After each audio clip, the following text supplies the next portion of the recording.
all.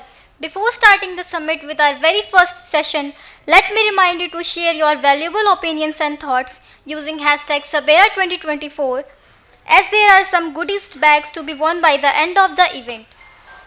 The theme for this year for SABERA 2024 is Viksit Bharat, translating to a developed India. And so we have our power panel representing senior leadership from across sectors. We hope to address questions like how can sectors like technology, BFSI, media and energy drive sustainable development while achieving profitability. I will be calling out the panelist names and will request you to take your place on stage. Mr. Jaideep Karnik, Head of Content and Editor, Amar Ujjala.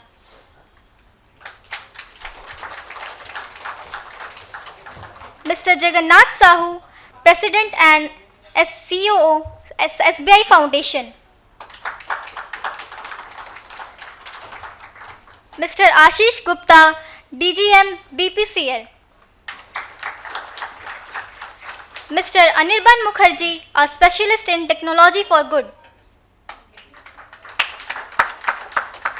Suparnaa ma'am will moderate the session. Yeah, nobody claps for me. I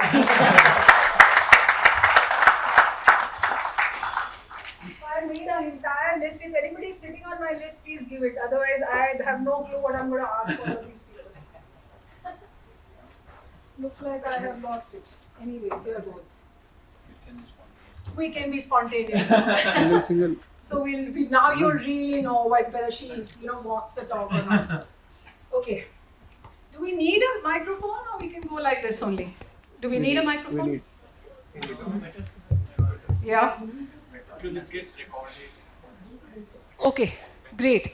So just to set the context right, we all are aware of the recent COP29 that happened. Yes, we are? About climate finance. What happened there?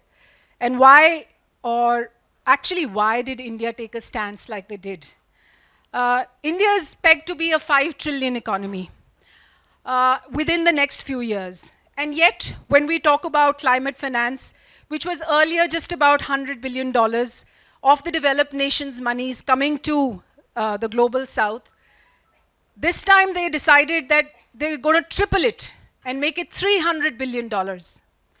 And yet, India went into an international platform saying, we reject this proposal outright. We do not want 300, or we will not support this $300 billion. At the face of it, one wonders why India would take a stance like this on a global front.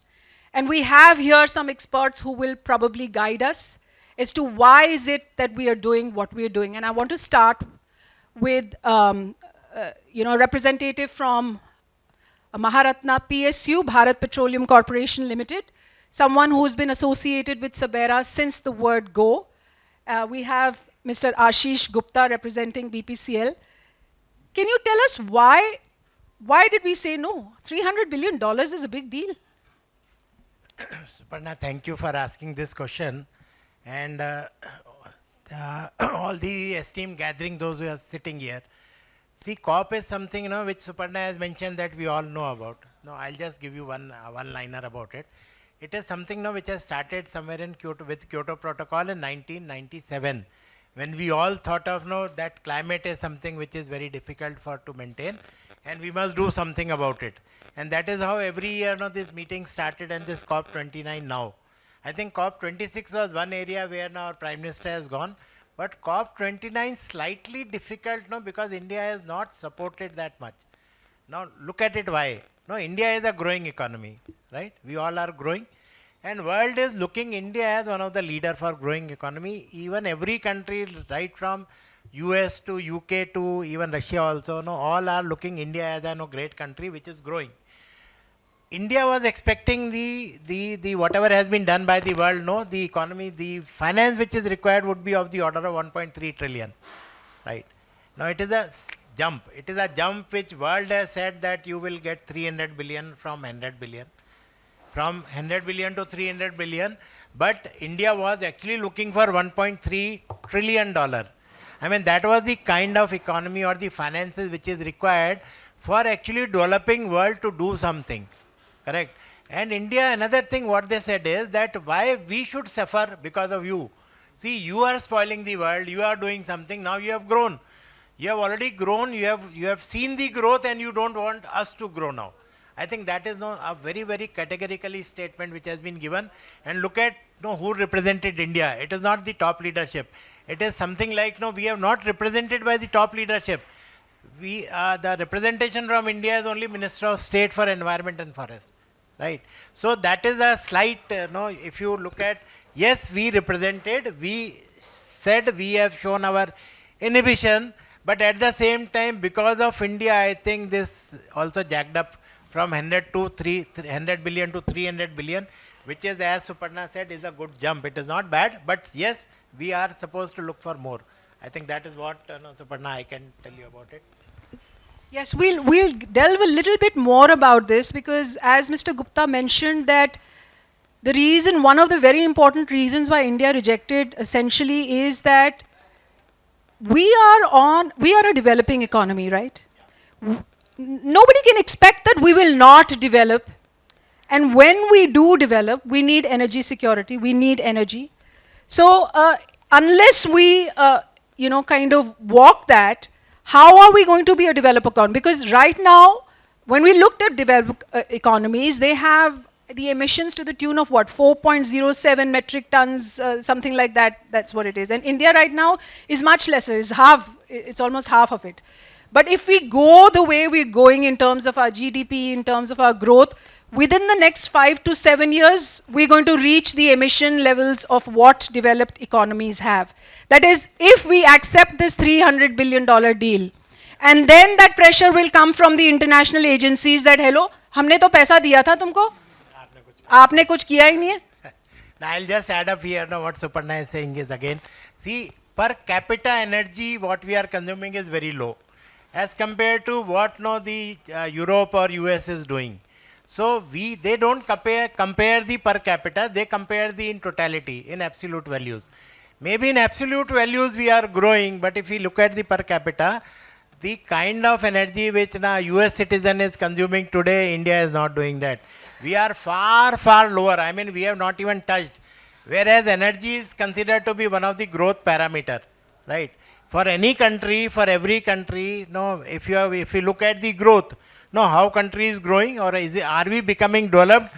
Energy would be one of the very, very important parameters. So we will remain developing only unless we get the finances and the values and things like that, so that we can grow. And I think India as a country has taken a very strong decision that even Europe has mentioned we are going to be net zero by 2050. We said no, we require time, we will grow somewhere by 2040, and then only we will start cutting down our energy demands.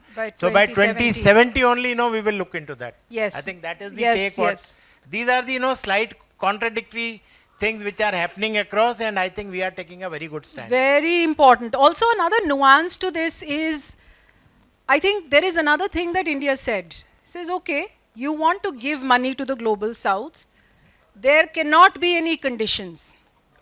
In the past, there have been conditions. Conditions like, क्योंकि maximum I think solar के ऊपर dependence है to go into clean, और solar technology सारी बाहर से import होती है. 85% of that is imported from outside. So there is a caveat कि आप हमसे ही वो technology source करेंगे. हम पैसा तो देंगे. So that brings us to a very important aspect of technology, and I want to bring Anirban into the conversation for this. Is to भाई अनिर्बान जी का माइक नहीं दिया हमने, कहाँ गया?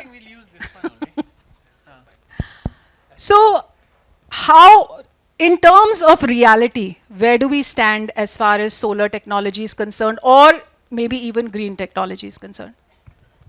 So thanks Suparnaa for inviting me to this distinguished gathering, and it's really a privilege to be participating with such a esteemed panel, such a knowledgeable panel, and Mr. Ashish Gupta has already set the stage by giving the information that he did. I want to actually, I'll just kind of very quickly introduce myself, though of course SABERA has provided that introduction. Very quickly, I I've worked in the intersection of public policy and technology for good in various organizations, which includes, Hewlett Packard, government of state government of Karnataka, Ministry of IT, and also Qualcomm. And in Qualcomm, I led the Tech for Good program for about 11 years. I want to actually talk about a program which brings the reality of climate change, climate mitigation very close home. And I'm sure, I know that the audience here are mostly grassroots practitioners who have such a close touch with uh, rural realities, rural and urban realities. They will really be able to identify with that. So it's very interesting that Professor Ram Ramanathan, a very distinguished professor in the University of California, San Diego, once he was flying and he saw black clouds over the Himalayas, and he said, one of the reasons for this is because of biomass cooking. And I'm talking about, about 10 or 12 years earlier. And while the program is about, about 6 or 7 years dated, but I feel that the knowledge from that would serve us even today, because it is actually on the intersection of technology, health, climate change, climate mitigation, and the discourse that we are having today. And at that time, this is about 2010 to 2012. As you know, and even today, the reality has not changed. So Mr. Ashish Gupta would have his views on that. A large proportion of cooking in rural India is using biomass, which actually has an impact both on the health of the families, especially of women who are using her cooking, and also on the environment. It's very interesting that if you go to, and all of you, I know, you have gone to the villages, you have seen that the kitchens are all black, and it is the same black smoke which goes inside the lungs of mothers and children's, because young mothers, they always have their children close to them, so it has a health impact as well. So and all of you know that there has been this impetus for spreading clean cook stoves, which are cleaner biomass. I won't say they are clean, but they are cleaner biomass cook stoves, which are little better on emissions. But the emphasis we took was not the climate change aspect, but was the health aspect. One of the issues of using clean cook stoves for rural families is on how they are all resistant to change, because these requires behavior change. And what we did is that we used Internet of Things, we used a sensor to track the usage of these clean cook stoves, and we were able to actually quantitatively bring out how much of cooking the women were doing using clean cook stoves. And so the program had four legs, you would say. One is use of clean cook stoves, behavior change, and a remuneration to women for using these clean cook stoves, which was tracked using Internet of Things. And we actually gave these women a small amount. It used to come to about 200 rupees a month or so for using for clean cooking. And that actually, it created a lighthouse, a lighthouse example of how technology can mitigate climate change at the grassroots.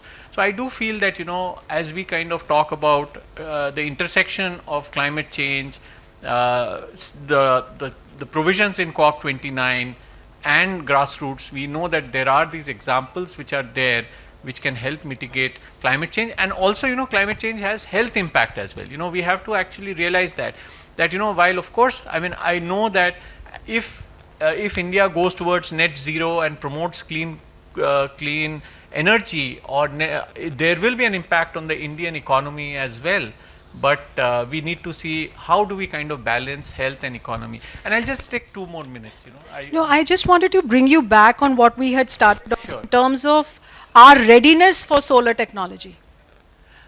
Yeah. So of course, as we know that there is a lot of emphasis on solar technology, which is going about. We know that there are large solar farms being created, and there are. I mean, it's actually very interesting that there are these bids which are coming, which actually lead to kind of I think pretty low rates of solar energy. But we know that there are constraints on solar energy as well, especially let's say in North India, And there is, of course, the impact of pollution on solar technology as well, because if there is no sun shining because of the pollution in North India, your solar So panels what I'm will not hearing be- is that we will be dependent on international technology for us to be, cleaner Yeah. in terms of our energy. That's true. I think so. I think Is that that yes. so? This brings me to, and we'll come back to what you have to share later. It brings me to Mr. Jagannath Sahoo, who is a representative here of one of the largest banks of the country, and I would then, hearing this, it's not that we can be independent anytime soon. We will be dependent on international technology, especially when it comes to solar. I think then it's time that we need to maybe mobilize impact investment. Maybe if we are doing it at 2x times, maybe 10x times the impact investment which is happening on ground today as far as India is concerned. Great. So, first of all, thank you for inviting us. Actually, before I speak something, I would like to introduce myself. As a representative of SBI Foundation, I am here, not from SBI. So, I have worked in SBI all along, and on deputation, I have been working here with SBI Foundation since last 1 year. So, whatever the question directly giving any statement that whether we will be independent in near future, it is very difficult to tell at this moment. If I give an honest statement, I would like to the way bank is moving in the direction of contributing towards green energy. So I can tell you that the banking sector as such, they are moving in the right direction. That is one thing. Everybody, they are seriously into the business through various initiatives, various innovative products. All the banks, not only SBI, but I have understood it, everybody, all the banks, all the financial institutions, all the insurance sector players, they are moving in the right directions. Why I am telling this is last 4 or 5 months back, I had attended one program on ESG. That time they shared all the initiatives taken by the banking sectors, and there they shared what type of measures they are taking. But telling all that, the amount of funds available through the BFSI sector, actually India need around 2.5 trillion. That is one estimate for the 15 years, 2015 to 30. So looking to the estimate and the funds available as on 2024, that is not adequate. We have so far mobilized only 30% of what is required. One way we can think it is adequate, one way we think no. Next 6 years how we are going to, or 5 years, we are going to achieve that 70%. But the contributions or the initiatives SBI is taking, I would like to highlight few of the initiatives what SBI is doing. So SBI, the near future target, that is for 2030, immediate target is to increase our green finance as a percentage of domestic finance. India as a whole, that is a different thing, but for SBI is planning to reach 10% of its domestic finance for the green finance, which is presently is below 2%. That is the ambitious target. Okay, so it's below 2% and the ambition is to reach? To reach 10% Good. by 2030. That's brilliant. That's very good. Yeah, very good. So Yeah. this is then one. So just to get the context, sir, because I think people don't understand percentages. What in terms of that 8%, what complete number? How much would that be? Nearly 5 trillion rupees. Wow, wow, that's amazing. Yeah. That's huge. So that way SBI is moving. Presently SBI is doing lot many things. To give a focused attention on the issue, bank has created one special business unit, that is climate finance unit, and that is entire setup is there. Like the way we create business unit for the agriculture, for housing loan. So for climate finance also bank has created separate unit. Okay, so that is one thing. So at the corporate level, these are things which will definitely set the motion, set our work towards this in this direction. So if we achieve in that speed, the 5 trillion rupees, definitely all the banks. Wow, I love with how cool and calmness he actually comes to the real point. That yes, chill, babe, it's okay. We've got this. So now I'd like to get, of course, a very important aspect into this picture of how, what role does media actually play? Because even with COP29, I think the maximum coverage that we got, I don't think any one of us had, unless we actually did a lot of research and tried to figure out what the whole deal is and everything. There wasn't any substantial media coverage on why India took such a strong stand. And believe you me, by a stand like this, India is projecting itself to be a leader of the global south already. Because then they're becoming, someone who's leading the rest of the people around who are affected by this. And with the media, I think there was a lot of controversies. Azerbaijan mein kyun kiya? Fossil fuel nation, and there are some other these things, and sensationalization. Bhai India ne reject kar diya. Kyun reject kar diya? What was the deal? And I want to bring in Mr. Karnik here in this conversation now. बहुत बहुत धन्यवाद सुपर्णा जी. पहले तो मैं बहुत आभारी हूँ कि आपने मुझे इस मंच पर उपस्थिति के लिए मौका दिया. मेरे दफ्तर के एक कुलीग हैं, उनकी वजह से परिचय हुआ, और जैसे वो लिखती हैं सिंपली सुपर्णा, तो उनकी जो एनर्जी है, एंथुजियाज्म है, वो सिंपली अमेजिंग है, and we all should clap. और दूसरी बधाई इस बात की कि इस बच्ची का जो आत्मविश्वास है और उत्साह है, तो जो भी समर्पण फाउंडेशन के लोग हैं उनको मैं बधाई देना चाहता हूँ कि उसको मंच पर, मंच से मेरा बहुत पुराना नाता है, तो मुझे मंच पर इस तरह की युवा आवाज़ें दिखती है तो लगता है कि ये बहुत दूर तक जाकर मंच को इसी तरह रोशन करती रहें. बहुत अच्छा बेटा, बहुत बधाई. जिस मुद्दे पर हम बात करने के लिए यहाँ इकट्ठा हुए हैं, और मीडिया के लिए कहा सुपर्णा जी ने, पता नहीं कौन से मीडिया से इनका ज़्यादा नाता रहा जो बाद में आता है. अभी तो सबसे तेज और सबसे पहले के ज़माने का मीडिया है, ब्रेकिंग न्यूज़ का ज़माना है, और जिस ज़माने में 50 सेकंड की रील देखने के लिए भी टाइम नहीं है और अटेंशन स्पैन ही 20 सेकंड का हो गया है, वहाँ पर COP29 जैसे विषय पर आप चाहती हैं कि बातचीत हो, तो मुझे पहली खुशी तो इस बात की है. कमी मीडिया में जगह की नहीं है, दिक्कत अटेंशन स्पैन की है. अगर आप 50 सेकंड की रील भी नहीं देखेंगे और आपका जो डेटा है वो लगातार फीड भेजेगा गूगल और मेटा के सर्वर्स को कि आपको एंटरटेनमेंट की रील्स और I mean with no offence to anyone, Diljit Dosanjh के शोज ज़्यादा पसंद हैं और उसकी टिकट 1 लाख रुपए में बिक सकती है, तो COP29 की समिट के लिए तो कोई पैसे दोगे तो भी नहीं आएगा. आपका खुद का डेटा है, हमारी सोसाइटी का डेटा है, और आपका हमारा डेटा है. और जिस गंभीर विषय पर चिंतन करने के लिए हम यहाँ बैठे हैं ना, वो इतना बताने के लिए काफ़ी है कि जिस दिल्ली में खूबसूरत ठंड सितंबर के मध्य में दस्तक दे देती, वहाँ भी दिसंबर में भी स्वेटर निकालने के लिए हमें ये दिसंबर के पहले सप्ताह का इंतज़ार करना पड़ा है. क्लाइमेट चेंज का इम्पैक्ट क्या होता है इसको समझने के लिए बहुत दूर जाने की ज़रूरत नहीं है.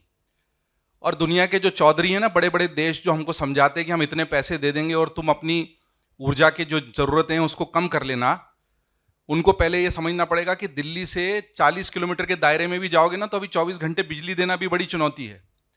और बिजली जाती है 2-4 घंटे, तो जो जनरेटर चलते हैं डीजल के, वो किस तरह का धुआं फैलाते हैं. गुप्ता जी बैठे हैं, साहू साहब बैठे हैं, अनिर्बान जी भी टेक्नोलॉजी के माध्यम से इसको ठीक करने की कोशिश कर रहे हैं.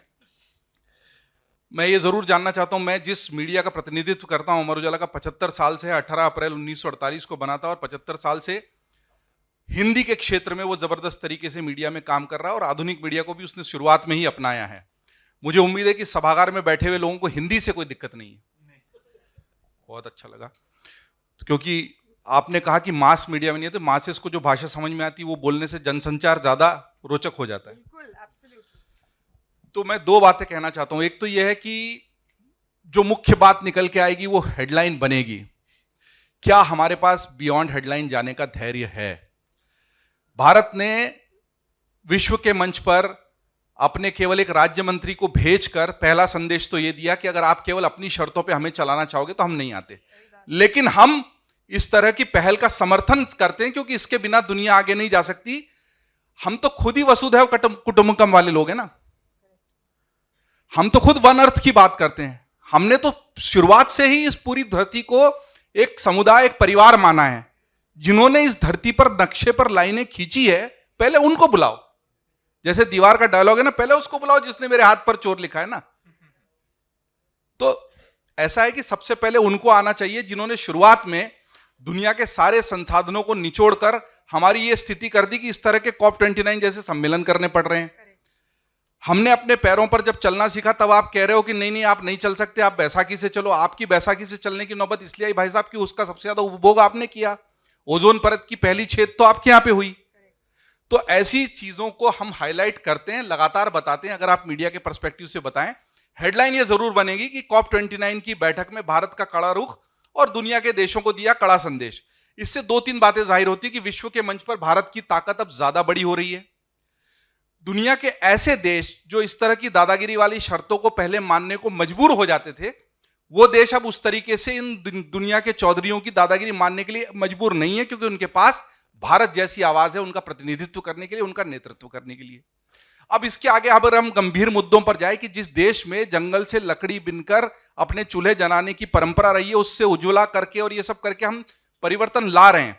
ये बात सही कि उस परिवर्तन की रफ्तार उतनी तेज नहीं है जितनी होनी चाहिए थी, लेकिन फिर भी हमने खुद हमारे बचपन में सिगड़ी और चूल्हे पर बनती हुई रोटियां देखी, और आज भी ऐसे लोग मिले यार उसकी रोटी का स्वाद ही अलग है। भाई उस स्वाद के लिए धरती का नुकसान तो नहीं कर सकते ना। ये समझाने में वक्त लग रहा है, लेकिन इसके साथ साथ बहुत अच्छे परिवर्तन मैं देख पा रहा हूं, और उस पर खबरें लगातार छपती हैं। सुपर्णा जी, वीडियोज भी बनते हैं। सोलर अगर आप अपने घर पर लगाते हैं तो उसके लिए संपत्ति कर में छूट मिल रही है, नक्शा पास करने में छूट मिल रही है, वाटर हार्वेस्टिंग आप कर रहे हैं तो आपको प्रॉपर्टी टैक्स में छूट मिल रही है। और इस तरह के कदमों की वजह से अब तो ग्रिड से जुड़ रहा है सोलर आपका। आप ग्रिड को वापस दे रहे हैं, ना केवल आप अपना बिजली का बिल कम कर रहे हैं, ग्रिड को वापस दे रहे हैं। और इस तरह की पहल को लगातार कोशिश होती है मीडिया के माध्यम से सामने लाने की। मीडिया का मतलब यह होता है, अखबार भी है, आजकल जो सोशल मीडिया आप जिसको कहते हैं न्यू मीडिया, असल में इंटरनेट के माध्यम से पहुंचने वाला माध्यम है। और पहले आपको एक बाय अपॉइंटमेंट घर पर अखबार पढ़ने के लिए या टीवी देखने के लिए बैठना पड़ता था। अब वो बाय अपॉइंटमेंट नहीं, आपके जेब में रखा हुआ मोबाइल लगातार आपको अपडेटेड रखता है। वो वैश्विक कुटुंब वाला जो जरिया है वो समाचारों के माध्यम से भी पूरा हो रहा है। दिक्कत सिर्फ इतनी सी है कि अगर मेरी एक COP29 पर डिटेल्ड रिपोर्ट छपेगी और उसके केवल 5000 पेज व्यूज आएंगे, और वहीं पर मैं किसी बॉलीवुड की हस्ती पर, क्रिकेट की हस्ती पर या उसके पर्सनल अफेयर पर कोई स्टोरी छापूंगा और उसके 1 मिलियन व्यूज आएंगे, तो अल्टीमेटली ये आप बताता है कि आप लोग ज्यादा क्या पढ़ना चाहते हैं बजाय इसके कि हम क्या पढ़ाना चाहते हैं। बिल्कुल, आपने बहुत सही मुद्दा आपने छेड़ा, लेकिन मैं एक अपने पर्सनल एक्सपीरियंस से एक बात बताती हूँ। जब bye the way I was also radio jockey on radio city. Initially जब लॉन्च हुए थे, स्टार टीवी ने जब ये रेडियो चैनल्स शुरू किए थे, तो उस समय क्या हुआ, एक छोटा सा इंसिडेंट मैं आपको बताती हूँ कि बोला गया कि भाई ये सुनना चाहती है जनता, इसमें थोड़ा सा गाली का एलिमेंट डाल दो, इसमें थोड़ा सा ऐसे बकर बकर टाइप की, इस टाइप की चीज़। तो मेरा स्टैंड उस समय भी ये था और अभी भी ये है कि हम क्या प्रोजेक्ट कर रहे हैं, क्योंकि हमेशा ये होता है कि वो ये सुनना चाहते हैं, वो ये देखना चाहते हैं, इसीलिए हम ये उनको दर्शाना चाहते हैं और इसीलिए ये हम उनको सुनाना चाहते हैं। वाइल मेरा स्टैंड पॉपुलर स्टैंड नहीं था तब, और अभी भी शायद वो पॉपुलर स्टैंड नहीं है, लेकिन आप जैसे जो कि पत्रकार हैं जिन्होंने ये एक लीप ऑफ फेथ लिया है, and I believe you me, Mr. Karnik is as much a patriot as anyone else, and more than that I've seen in the media industry, to be honest. And he's dedicatedly working towards it. तो जब एक जयदीप भी आगे बढ़कर अमर उजाला जैसे platform के अंदर इसके बारे में रेगुलरली बात करते रहे, ना कि तब तक कि जबकि COP29 होना है, ना कि तब तक कि कोई एक और खबर इंटरनेशनल स्तर पे आई, बल्कि रेगुलरली, चाहे थोड़ा थोड़ा थोड़ा करके एक रेगुलर। क्योंकि मुझे ये भी याद है कि रेडियो में मुझे लगता था किसी को, अगर किसी गधे को भी बिठा दो ना माइक के ऊपर और वो हर रोज वही चीज बोलता रहेगा तो वो भी पॉपुलर हो जाता था। सही बात है, इट्स नॉट, ये नहीं कि आरजे में बहुत वो खूबी है या कुछ है या समथिंग लाइक दैट। तो वही, और जो आपने मुझे सहानुभूति दी है और आपने मुझे ये कहा है कि हाँ हम ये पहल शुरू कर रहे हैं और करेंगे, तो मैं बहुत अच्छा हुआ सुपर्णा जी कि आपने इसमें एक एडिशनल क्वेश्चन किया। एक तो मैं थोड़ा सा अपनी बात को स्पष्ट कर दूं, मैं ये नहीं कह रहा हूं कि चूंकि आप इसी को ज़्यादा पढ़ते हैं इसीलिए हम ये ज़्यादा छापेंगे। मैं कह रहा हूं हम दोनों दे रहे हैं, ये मनुष्य प्रवृत्ति है। हमारे पास अगर अब पहले 2-4 चैनल थे, अब 50 चैनल हो गए हैं, OTT भी है, वहाँ पर डिस्कवरी भी आता है, नेशनल ज्योग्राफिक भी आता है। आप किसको ज़्यादा देखते हैं आपकी चॉइस है ना। हम ऐसा, वो आप जो कह रही हैं वो तो डंबिंग डाउन है। अगर हम समाज कुछ हल्के स्तर का या खराब स्तर का पढ़ना चाहता है और उसी को देते जाएंगे तो इससे अगले आने वाली पीढ़ी जो होगी या आने वाला समाज होगा वो इससे भी निचले स्तर का होगा। That is dumbing down effect which you are talking, which already is happening in developed economies. Sorry to and yes, yes. and but still in India it is still not at that stage. But what I will say is we definitely have to improve upon our reading habits and the choice of content that we consume on any medium for that matter, not just कई अखबारों ने अपने संपादकीय पन्ने बंद कर दिए क्योंकि उनके पास फीडबैक आया कि लोग संपादकीय पन्ना, बौद्धिक पन्ना, ओपेट्स का पन्ना नहीं पढ़ते हैं ज्यादा। आप ही दिल पर हाथ रखकर बताइए सच है या नहीं है। कई घर ऐसे हैं जहाँ पर खुलते भी नहीं होंगे। तो आप अगर मजबूर करेंगे, क्योंकि अल्टीमेटली कोई चैरिटी नहीं कर रहा, वो भी बिजनेस में है ना, उसके साथ जो एम्प्लॉइज जुड़े होंगे 5,000, 10,000, 25,000 फाइनेंस वाले भाई साहब बैठे, उसको भी तो अपना घर चल, लेकिन उसके बावजूद जो सिद्धांत का, अच्छाई का खंबा पकड़कर खड़े हैं मजबूती से।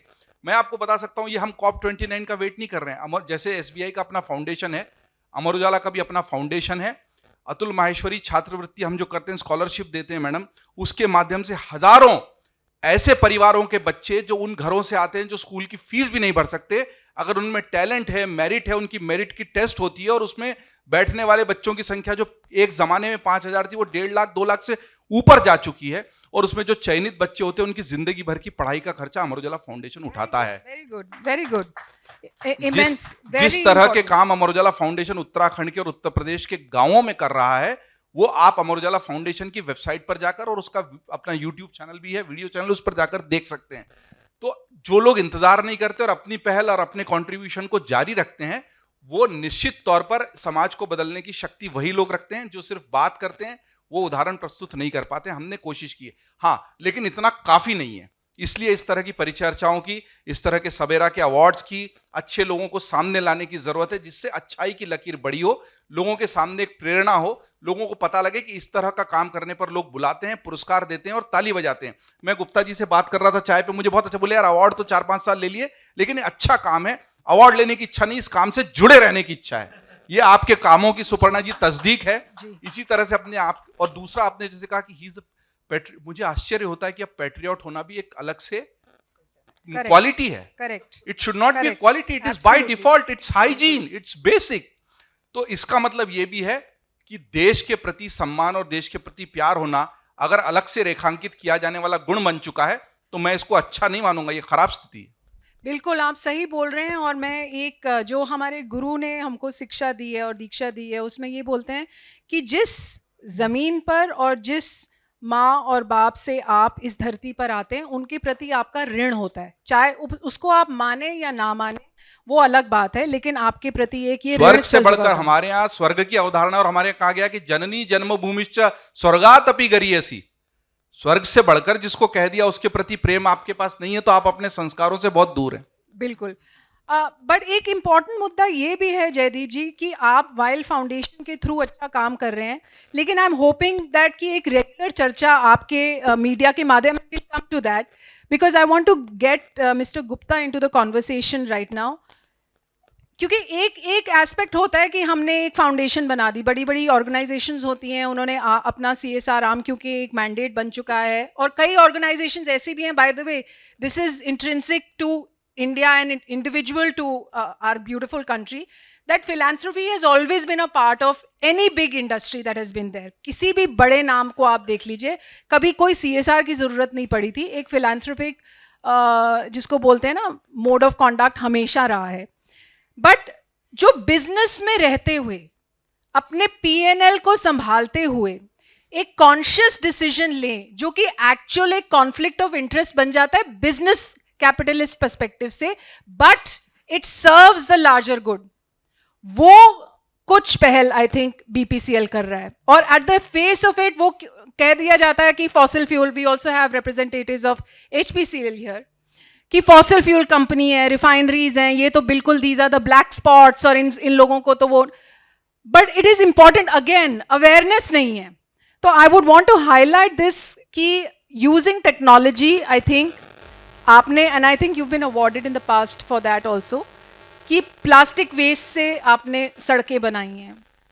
उसके बाद आपका जो आज की डेट में जो BPCL पेट्रोल के अंदर है, उसके अंदर 20% पेट्रोल नहीं है. स्कैंडलस चीज, सेंसेशनल चीज. क्या है वो 20%? सुपर्णा, मैं आपको बताना चाहूँगा, सी nowadays oil companies are adding around 15% of ethanol in petrol, right? See, at one point of time it was only 4%.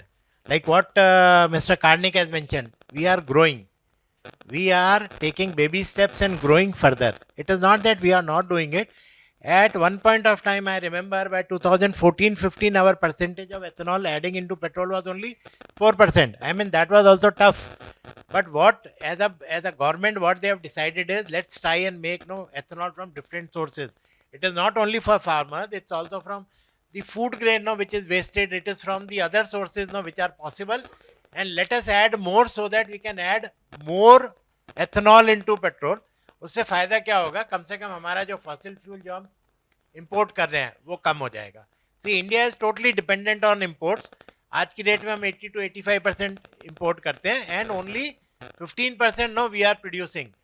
But one good thing for India is that we are value adding. We are the centre for refining of the products today. I mean, India क्या बन गया है? India आज की date में refining hub बन गया है. तो हम लोग इंपोर्ट कर रहे हैं क्रूड, पर एक्सपोर्ट कर रहे हैं petroleum products. So that is a good thing what India is doing.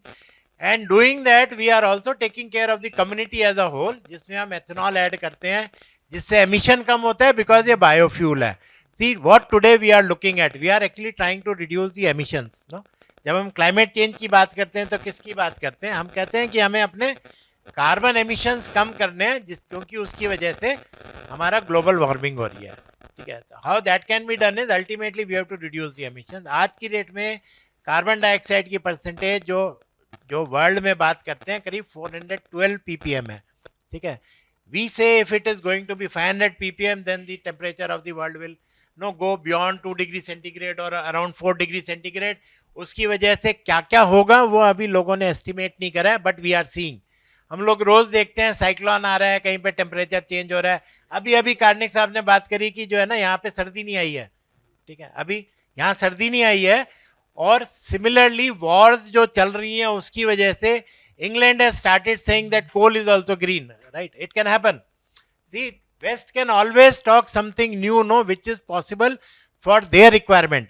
उन्होंने एक बार बोला कि ये CNG जो है ना ग्रीन नहीं है. At one point of time they were talking about only renewable, other kind of technologies and all that, so that they can sell it. But as soon as the gas stopped, because of the Ukraine war, they started using coal, and they are also talking about that CNG is green, right? Which India is not doing it. India as a country, हम लोग ऐसा नहीं बोल रहे हैं. We are very very conscious. हम क्या कर रहे हैं?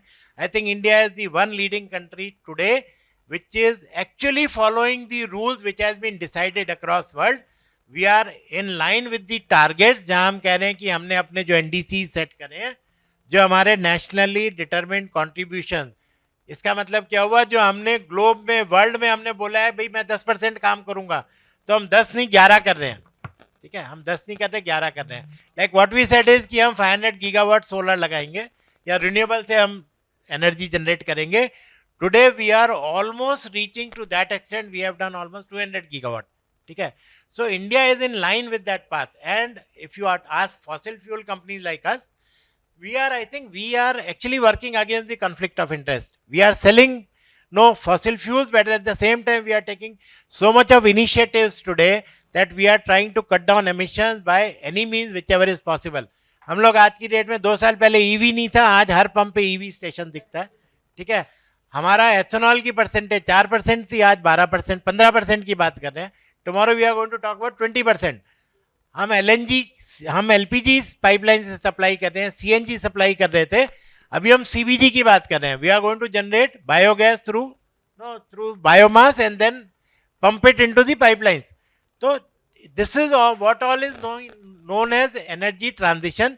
हम लोग ग्रीन हाइड्रोजन की बात कर रहे हैं, हम लोग यूज करते हैं, but there are many industries which are using hydrogen which we are going to generate and sell. एक टाइम था जब India was supposed to lead into solar energy या renewable energy, which China has taken the advantage, right? That was somewhere around 2009 or 10. आज की date में that is one of the focus area where government is telling each industry you put hydrogen. अभी world over लोगों ने hydrogen use नहीं करा है. I think this is the area where government is focusing every industry, whether private or public, to put money and then do the best in the hydrogen. We will come so back to the that- hydrogen. That's an interesting, interesting I'll aspect. just Yes, touch up. definitely. So, And thank you. We've got Mr. George Muthoot here with us. He was our eminent jury member as well. And it is a testament to the fact that while it's a financial company, George Muthoot George is specifically focusing on actually outreach and CSR initiatives. Thank you for the work that you're doing. Thank you so much for joining us today. And also, हमने आपकी ये जो sensational खबर थोड़ी सी कि petrol नहीं दे रहे आप 15% आप कुछ और डाल के दे रहे हैं उसका खुलासा किया अभी. लेकिन we would also like to get Mr. Sahoo into the conversation now.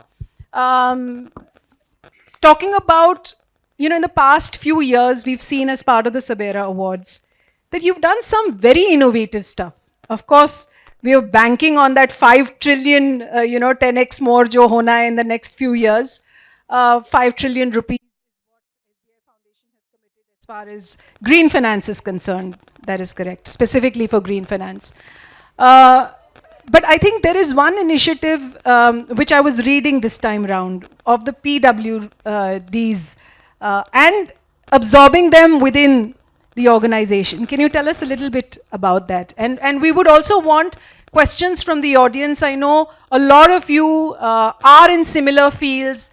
I can see Sangeeta, of course, she's done immense amount of work with people with disabilities. She's the reason why we have accessible cinema halls today in India. She's the reason why we have people with hearing impairments can actually read, because that's a mandate by the government now, thanks to her movement in policy change and advocacy. Thank you so much, Sangeeta.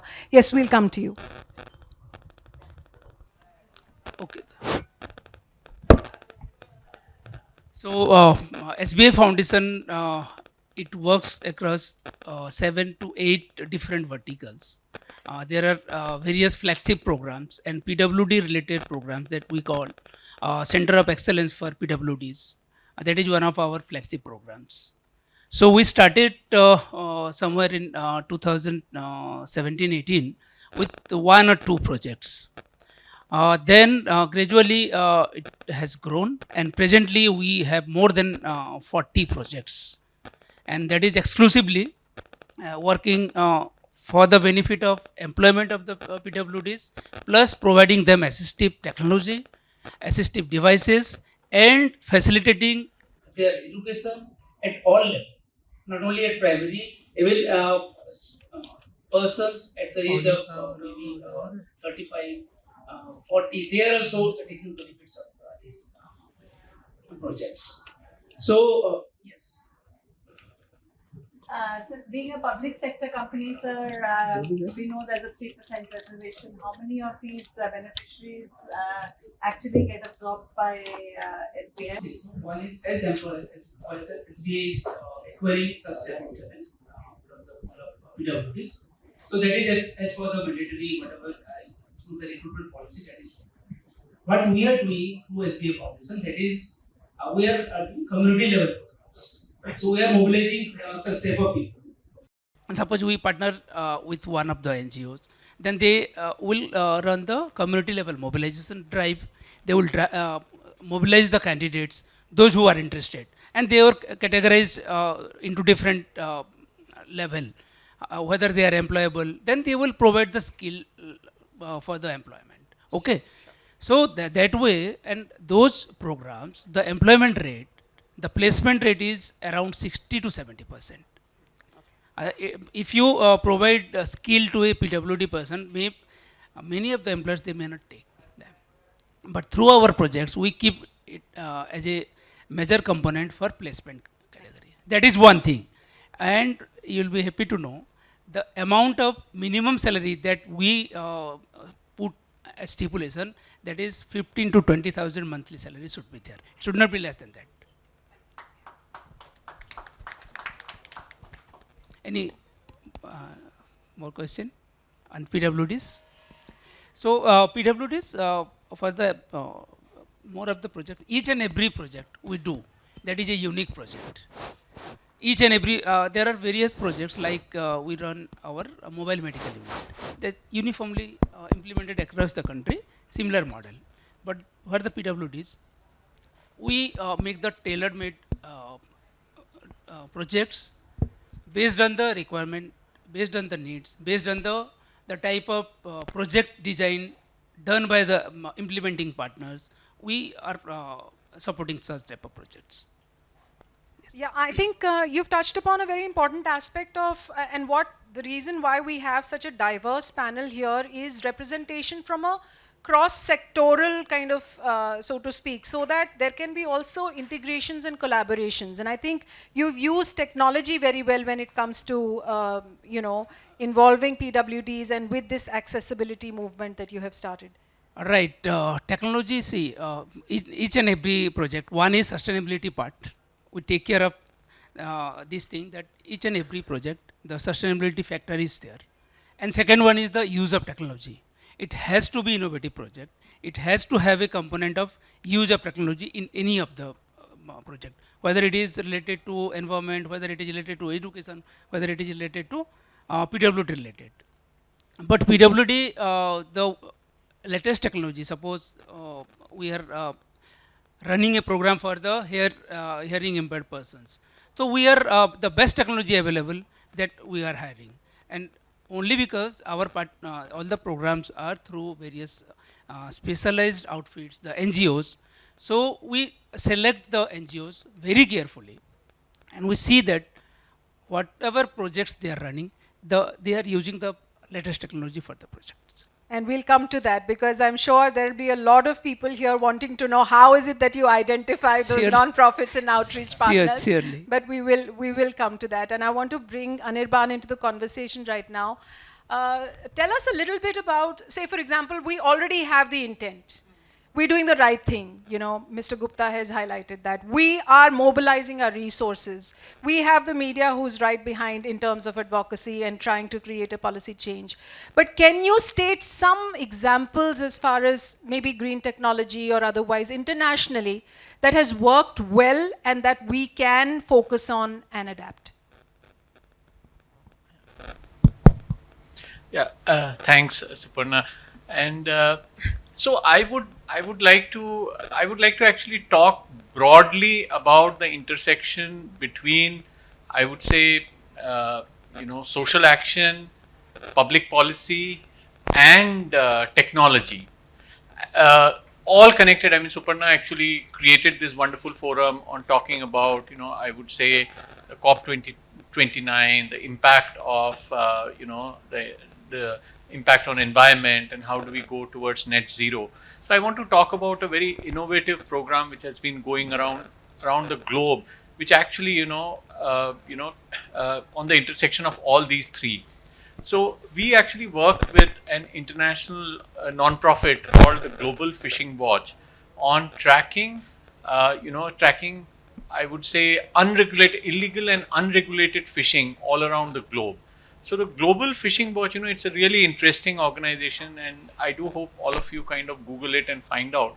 What they do is they're using remote sensing and artificial intelligence. They're able to track fishing all around the globe, all around. So I'm not just talking about, so basically a lot of these fishing vessels, the large fishing vessels, they actually use, devices like, they are called AIS, automatic, identification systems. It's actually an interesting collision avoidance system for large boats, and they use that. They use remote sensing, they use radar technology and they've been able to track fishing across the globe. One of the challenges they faced was that they were not able to track small scale fisheries, which are the small boats, which actually don't have any, any devices. And we worked with them to kind of, give them mobile phones, which actually track their fishing voyages. And we used artificial intelligence to actually track where these people are fishing and where they are not fishing. So this helped identify which are the places where overfishing is happening. And it's very interesting that, Global Fishing Watch has this has this map which is actually publicly available. If you Google it, and you will be able to see where the fishing is happening around the globe, where overfishing is happening, which are the fishing grounds, and this way they are able to track, where marine protected areas around the globe are being violated. And they actually created a very good map of, it was something very interesting, that the Chinese fishing boats were going into the North Korean waters and they were overfishing there and illegally fishing there, which actually led to North Korean fishers fishing farther and farther away, and which led to their deaths. This is overfishing is actually an key interest globally of all the countries, and this is some way in which they are able to integrate these aspects using technology for creating a movement against overfishing and tracking illegal fishing. So I'll kind of stop there, and maybe I can give a few more examples if there is time. Okay. We have another one of our successful programs using technology and integrating public policy has been in India, where we worked with fishers across the coast of India to create an information system which provides information on where the fishing grounds are, what is going to be the weather conditions as they step out into the sea. And here we collaborated a lot with the Indian National Center for Ocean Information Services, which actually has created very detailed, I would say, information on these subjects. And it's very interesting that while they have created, we work with MS Swaminathan Research Foundation, which, as you know, was founded by Professor MS Swaminathan, who, of course, unfortunately died last year at, of course, a very ripe old age of 97 after contributing so much to the country. Professor Swaminathan always believed on, lab to land. This was, even as an agricultural scientist, he believed that what is happening in the agricultural universities need to reach the farmer. And this is the motto that he followed even for fishers. So he said, Indian National Center for Ocean Information Services, they have these wonderful data products, but they are not reaching the fishers. So Qualcomm worked with MSSRF and Inquires to create mobile apps which help the fishers know what is going to be the wind speeds, the wave heights as they go out into the ocean, which is 50 kilometers hence, 100 kilometers hence, where the fish are. And this actually helped them fish safely in the sea, and also kind of safeguard their lives, because they were protected from adverse weather events. So this is actually very interesting that on everything, and I'm sure the distinguished audience here knows that technology is a great force multiplier. Lot of things that you want to do if you deploy the right kind of technology, and now of course artificial intelligence. Gupta ji was very curious about Internet of Things, and I gave you one example about that, using on measuring clean cooking, artificial intelligence, technology, mobile technology, Internet of Things, they can really be a force multiplier and actually increase the impact of so many social impact programs. And Jagannath ji also said the same thing. Thank you so much. Thank you, Anirban. I'll want to bring in Mr. Karnik into the conversation here. I remember last year when we conducted SABERA, we had the Agni mission, who was partnering with us, and we had scientists from the Principal Scientific Advisor's Office, and the mood was such that landing of Chandrayaan, and I think एक जज्बा जो हर एक हिंदुस्तानी के दिल में आ गया था कि of being a proud Indian, क्योंकि in the past few years I've seen and Chaya will be here shortly, जब निर्भया कांड हुआ हिंदुस्तान की छवि ऐसी बन गई कि जैसे कि एक स्लम डॉग मिलियनर कंट्री है, और दिल्ली तो रेप कैपिटल है, और बाहर लड़कियां निकल नहीं सकती, और ये है और वो है. और मैं ये चैलेंज करती हूँ, कौन सी डेवलप्ड कंट्री है जहाँ पर कांड नहीं होते. बट प्रॉब्लम ये है कि वही वाली बात कि हम फोकस ऐसे करेंगे कि गलत चीज़ ही हो रही है यहाँ पर और अच्छी चीज़ नहीं हो रही. तो इसीलिए I think in these conversations to involve senior leaders from important media organizations become extremely imperative, and I would want you to share your experience leading not just traditional media but also now with the new age media and the experience that you've had. Suparnaa ji, hello. आपने COP29 से शुरू करके पूरी पर्यावरण वाली बहस को एक ऐसी दिशा में मोड़ दिया है, जिसको ऐसा तार छिड़ा है जिसपे बहुत लंबी बात हो सकती है, क्योंकि ये विषय बहुत चर्चा में भी रहता है और जितने लोग यहाँ बैठे हैं दिन रात जो मीडिया को कंज्यूम भी कर रहे हैं वो लोग भी देखते होंगे। मैं, चूंकि पैनल है और समय की भी सीमा है, बहुत संक्षेप में कहना चाहूंगा कि आज से नहीं सदियों से इंफॉर्मेशन वॉरफेयर में हम लोग बहुत पीछे रहे हैं और बहुत कमजोर रहे हैं। हम लोग वाचिक परंपरा के लोग हैं जो सुनते आए, श्रवण करते करते पीढ़ी दर पीढ़ी ज्ञान का हस्तांतरण हुआ। लिख के जो दस्तावेज हमने रखने की कोशिश की उनको तक्षशिला और नालंदा में जला दिया गया, यहाँ से किताबें ले जाई गई। उस षड्यंत्र की बात हम करने से भी कतराते क्योंकि एक अलग तरह की इंफीरियोरिटी हमारे अंदर घर कर गई है। जब तक मोहनजोदड़ो और हड़प्पा में खुदाई नहीं हुई थी तब तक तो सभ्यता दुनिया के रोम से ही आई थी।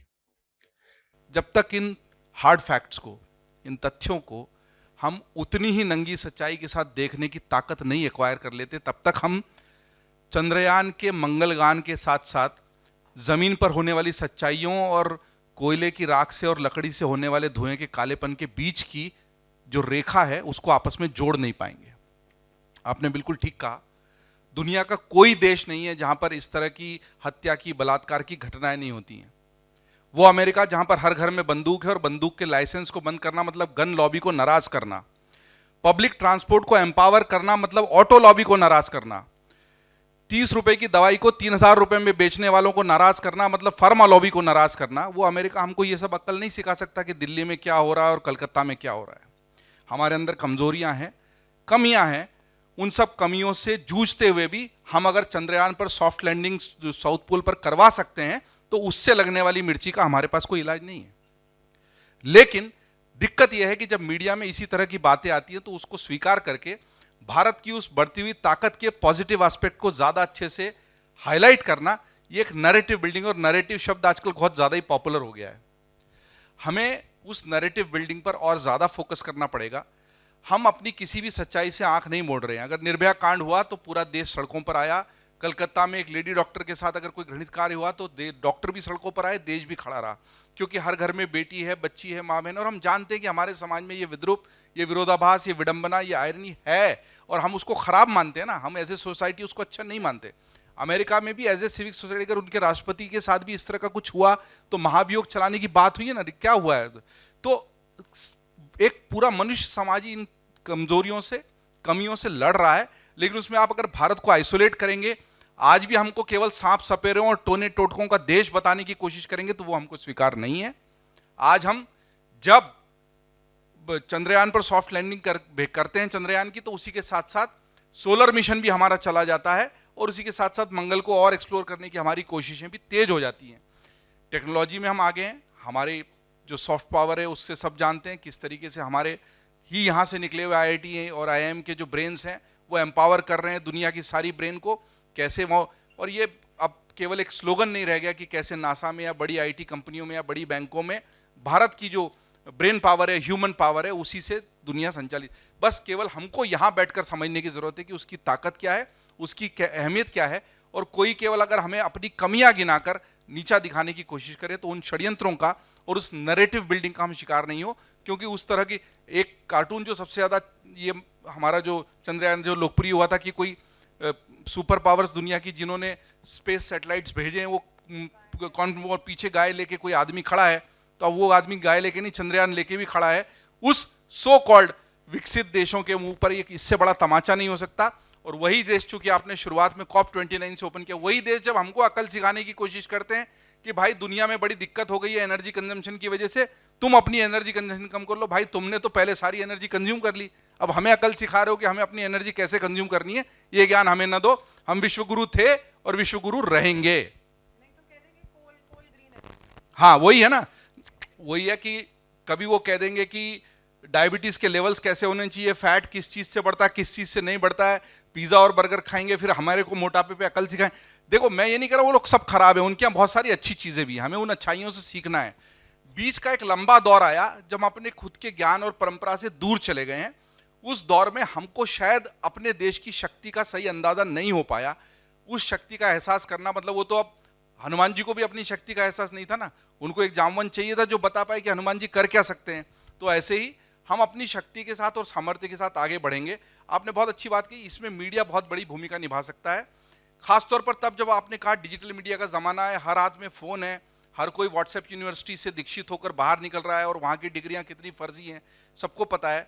तो ये एक इंपॉर्टेंट एस्पेक्ट पे सिर्फ आपको लाना चाहता हूँ, चूंकि आपने एक अमर उजाला जैसे प्रतिष्ठित मीडिया संस्थान को अपने साथ जोड़ा है और मंच पर बिठाया, और जो नैरेटिव बिल्डिंग वाली बात है, जब भी इस तरह का मंच मिलता है, बहुत संक्षेप में एक बात कहूँगा, लंबी बात नहीं कहूँगा, जब डिजिटल मीडिया नहीं आया था तब इन सारी सूचनाओं को आप तक पहुंचाने के लिए, मासेस तक पहुंचाने के लिए, मास कम्युनिकेशन करने के लिए क्या था, जिसको आप ट्रेडिशनल मीडिया बोलते हो।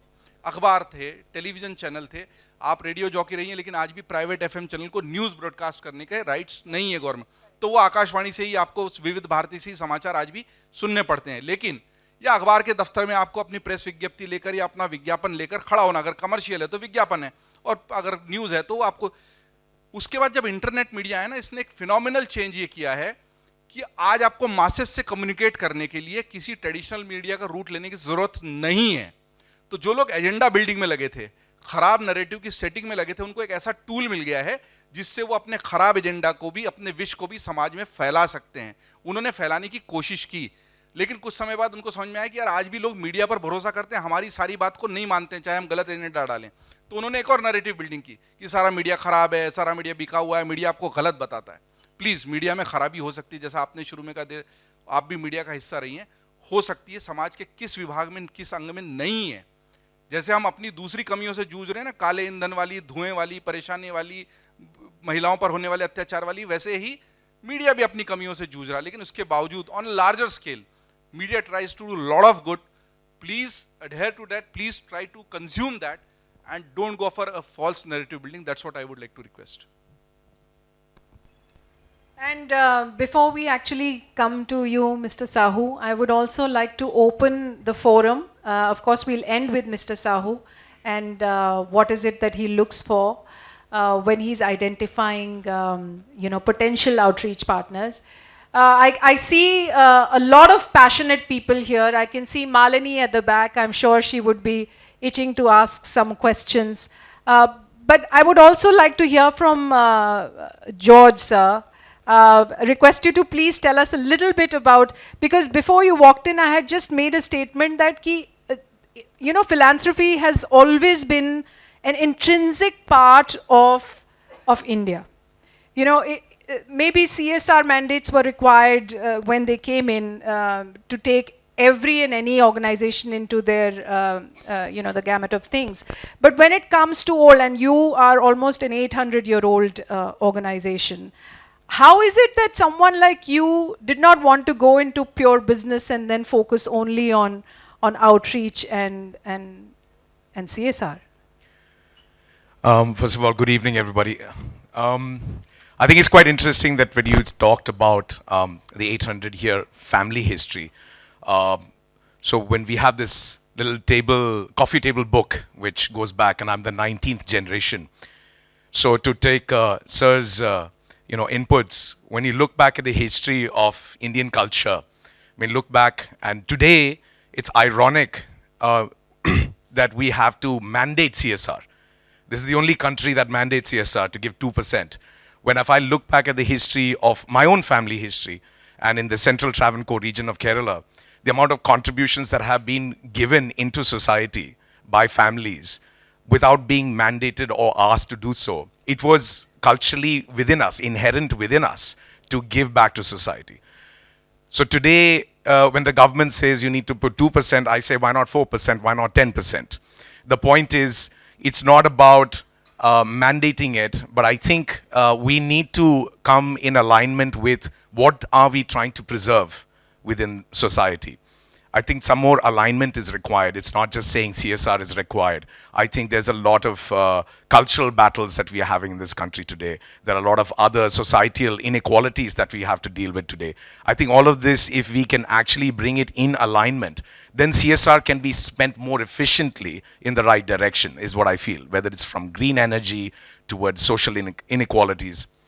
With that in mind, I think our move has always been to go beyond what has been mandated. And I think a lot of corporates have also done so. I think the contributions through CSR should not be underestimated in this country. I think it's vastly not talked about. I think there's a lot of, who and how about other things that happen, but the corporate contributions are definitely not being talked about, and how much of an impact that is happening on the economy and society, more importantly, in this country. I think we should talk more about that. I think media should talk more about that as well. Given that, that would be a great encouragement for corporates also to participate in this more actively. And I was one of those who kept advocating that we should increase it from 2 to 4%. I'm sure a lot of my corporate colleagues will be after me.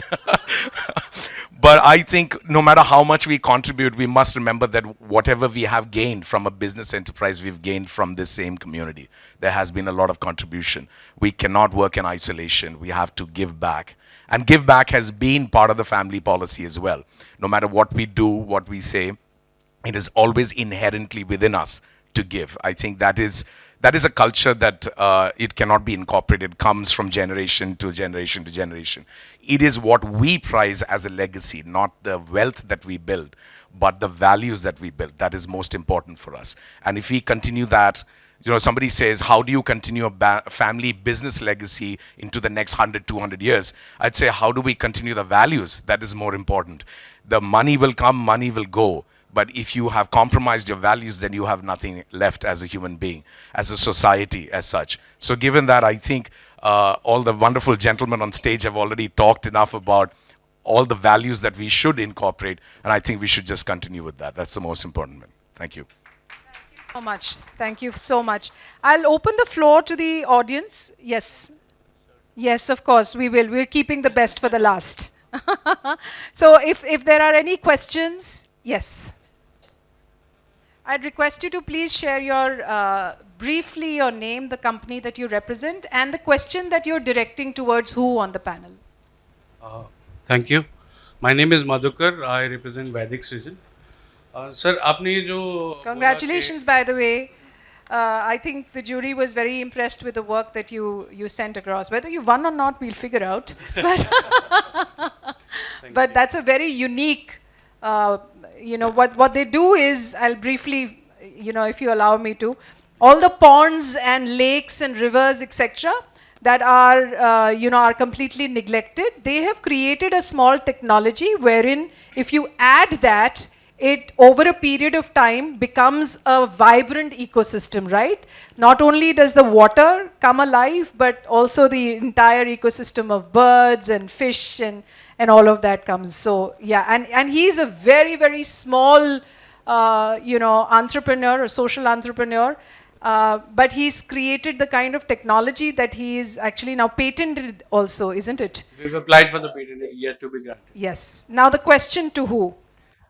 Question to sir from Amar Ujjala.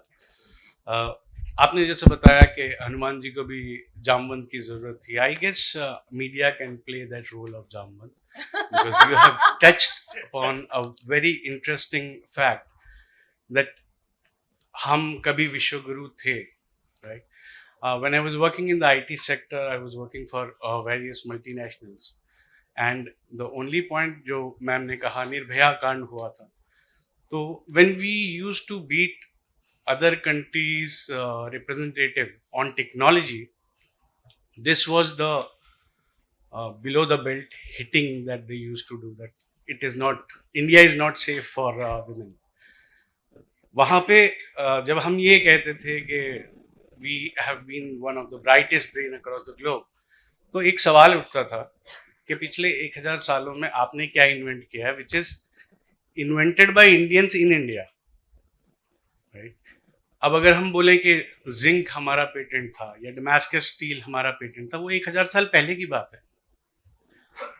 जो आज की पीढ़ी है, जैसे आपने बोला COP29 के बारे में बात करते हैं तो people are not interested because they don't find it relevant to them. Because हम कहीं ना कहीं उन लिंक्स को जोड़ नहीं पाए. हमने इन्वेंट किया है, ये हमारे बारे में भी लिखो. That's what he said. Of course. See, we have a solution for the global problem, which we've understood that. I've been there in COP29, in COP28. Okay, we'll allow Mr. Karnik to respond to this. But people have not been able to understand that there is a solution for climate change and global warming born in India, and they appreciate it. Thank But you. our If you media allow doesn't. him to speak, he will. Ji Yeah. जी मधुकर जी, आपकी बात समझ में आ गई, please बैठ जाइए। हम जामवंत की नहीं, जो भी भूमिका आप चाहते हैं वो सब निभाने को तैयार हैं। बस आपके जैसे एंटरप्रेन्योर्स अच्छा काम करें। आप आईटी सेक्टर छोड़ के अगर ऐसा कोई पर्यावरण से जुड़ा काम करने आए हैं, मैंने सुपर्णा जी से कल हमारी बात हो रही थी ये प्री पैनल डिस्कशन में, मैंने कहा था सिर्फ इस पैनल डिस्कशन तक अगर ये बातें रहेंगी तो फिर मेरे आने का कोई मतलब नहीं है।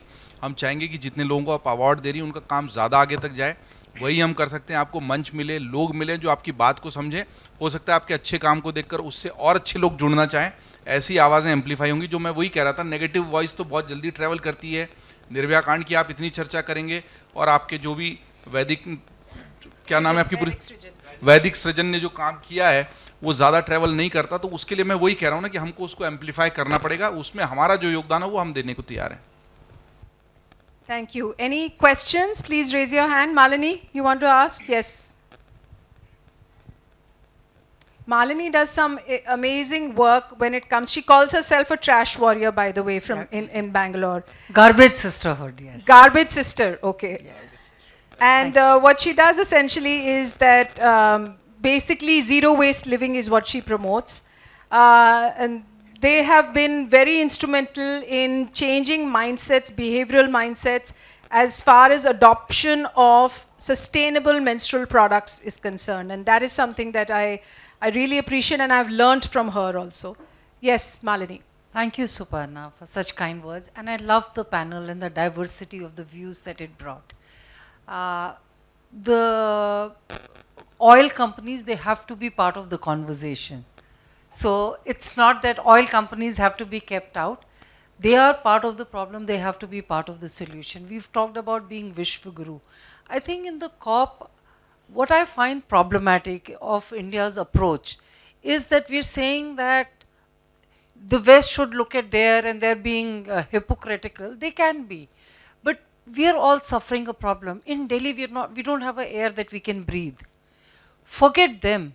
Can we take ourselves and put ourselves from the problem area and put ourselves in the solution category? Can we focus, forget everybody else, let them stay the problem. It may not solve the problem till everyone works.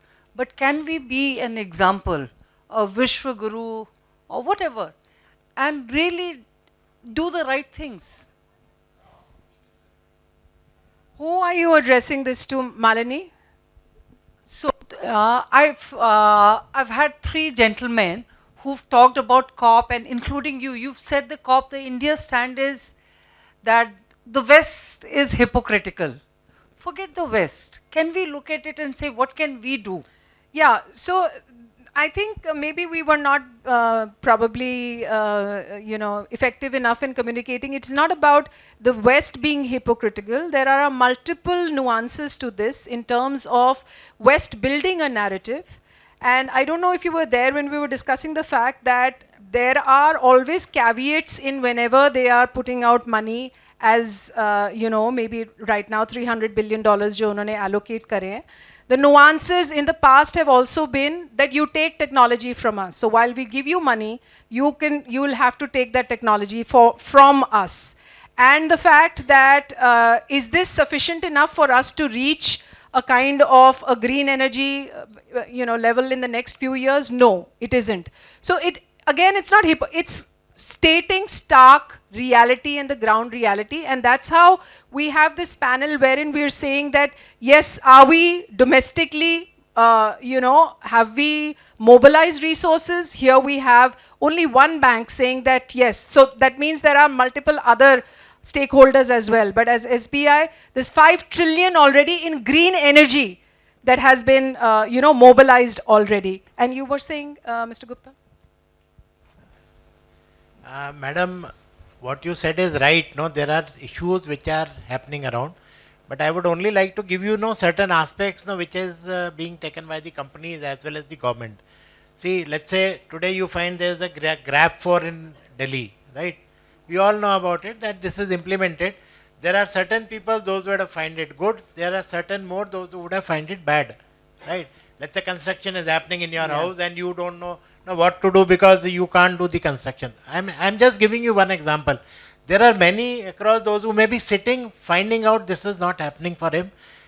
There is another thing, no, let's say you today you can't take out your vehicle. I am with it that pollution is there. I am not denying it. There are certain kind of initiatives which government has taken or which companies have taken. Let's say, no, we are going for cleaner fuel, right? One thing. We are implementing EPR solutions. I mean, it is not, I mean, it's a step which has been taken by the companies and the government, which may realize over a period of time. No, EPR solution, I hope you are aware of that all, no plastic waste, no government is saying that how much you are generating, you have to dispose it off.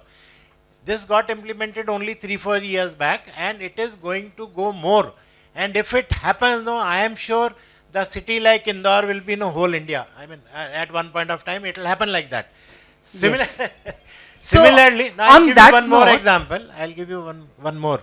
See, I mean, this is another one. Let's say Delhi is one city where we all are talking about the problem of pollution. No, not other cities like this, but the problem here is it is more political than the actual problem which is happening around. I think if politics would be taken care of, this problem will also die down.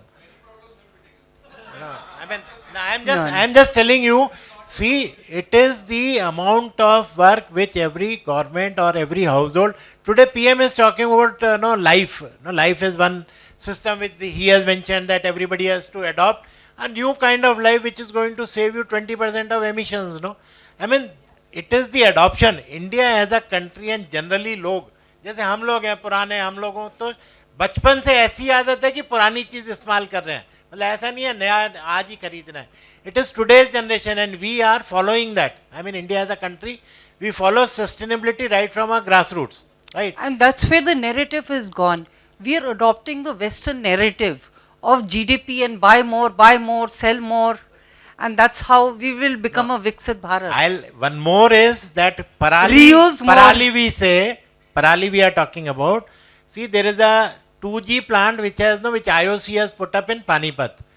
No, it is yet to run in a proper manner, but it is very evident that once it will run in a good state, the most of the paralis which we are talking about from Punjab and Haryana will go over there.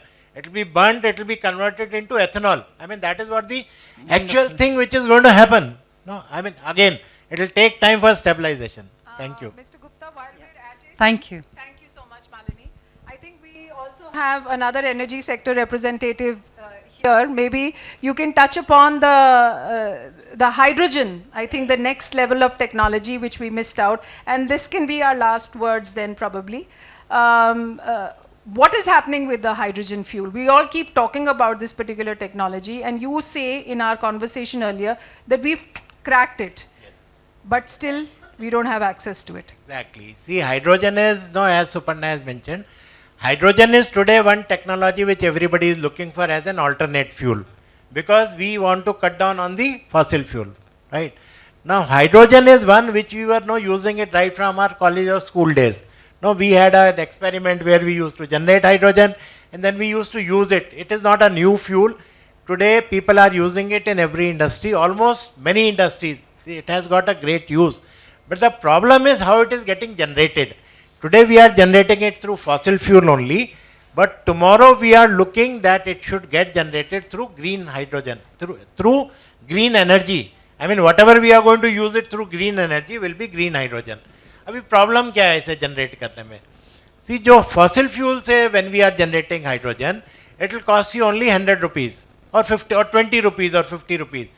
When we are going to generate through green hydrogen or green energy, that will cost you almost 400 or 500 rupees.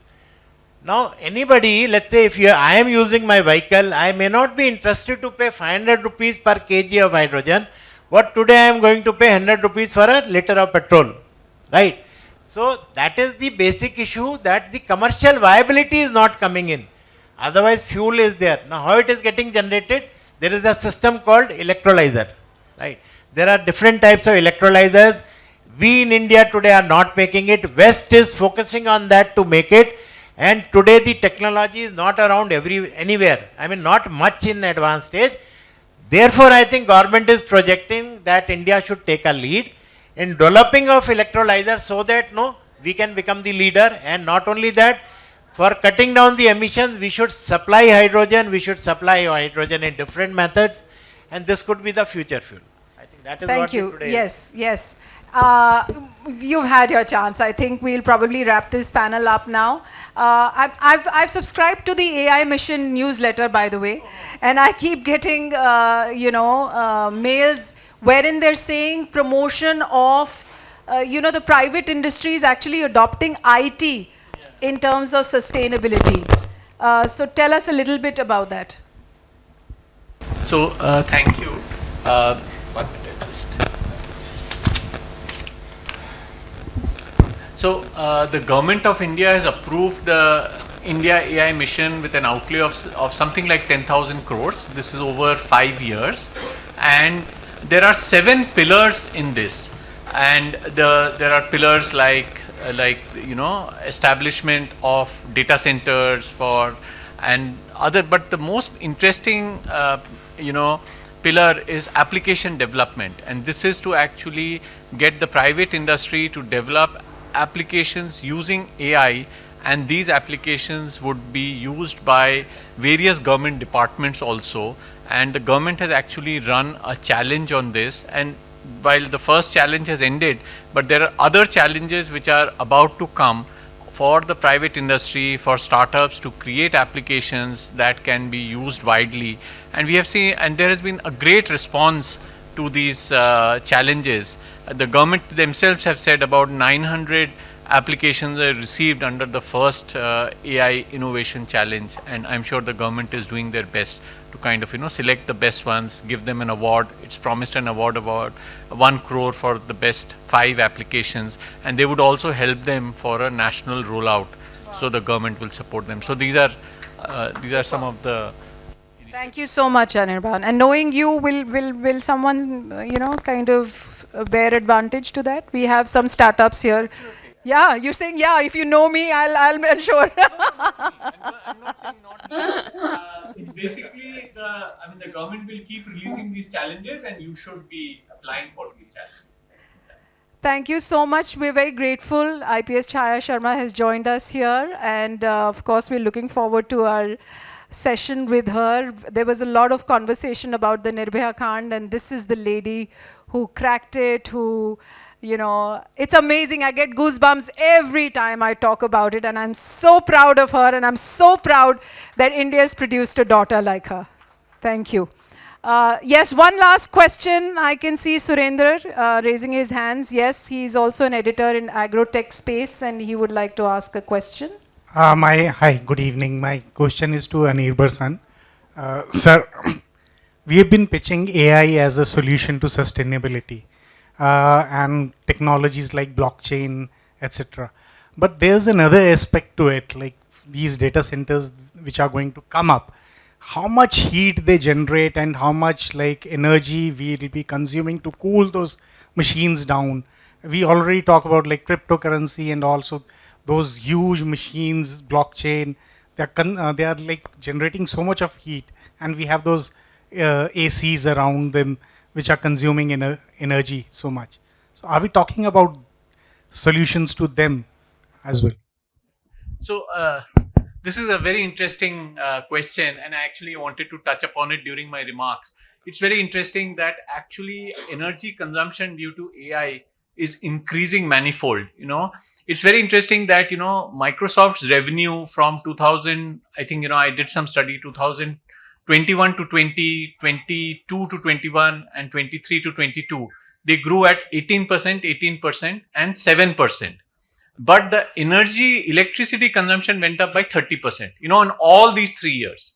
And this is all because of AI usage. And this has been fairly consistent. I mean, I did some comparative study with Google and Meta, and there also energy consumption is going up because, a lot of this energy is going on training of AI models, especially these large language models.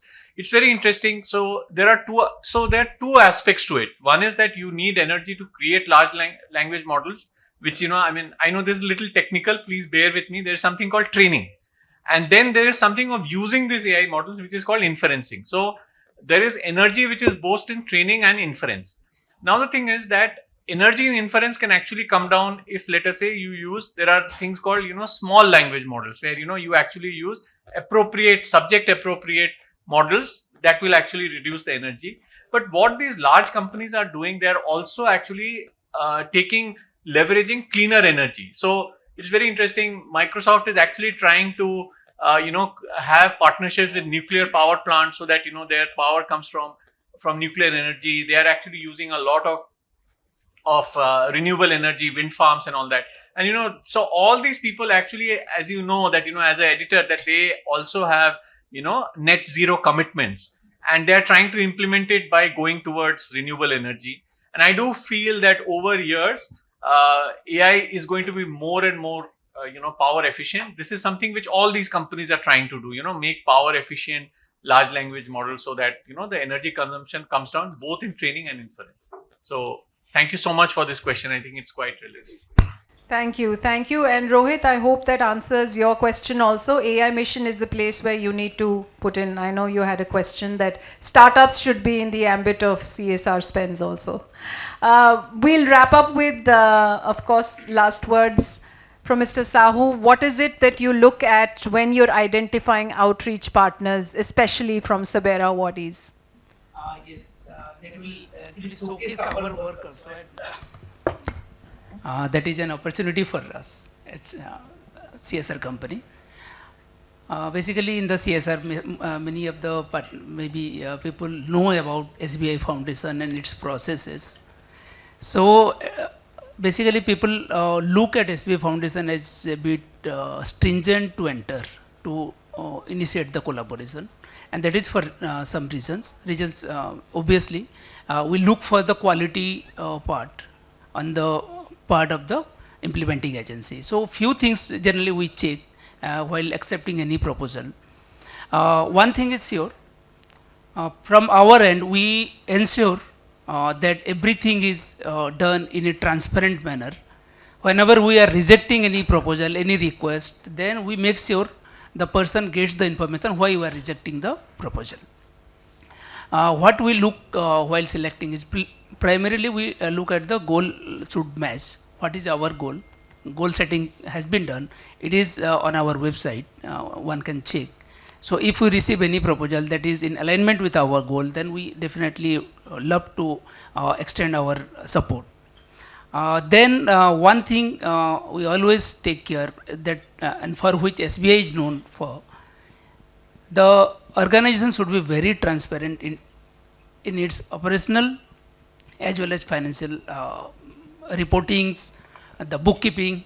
So whenever we find anything less than the 100% transparent, it is very difficult for us to go forward. Then third most important is community level benefits. Who are going to be benefited through this intervention? That is the basic or primary requirement. It should be a community level intervention which is going to help the most marginalized community of the society. So that is the third thing we generally look. There are few more factors we take care, like your expertise in the field, your track record, how you have done, how many projects you have done, what is the measure, what is the outcome, what type of studies you have with you. But basically the transparency and the goal setting and community level, if you cross these three barriers, then we are ready to accept the request. So, and to examine any partner's request, it is simply you send an email to one email ID, that is coo@sbifoundation.co.in, that is my email ID, and your proposal will be thoroughly examined, duly examined, and if it is doable, it will be done. Thank you.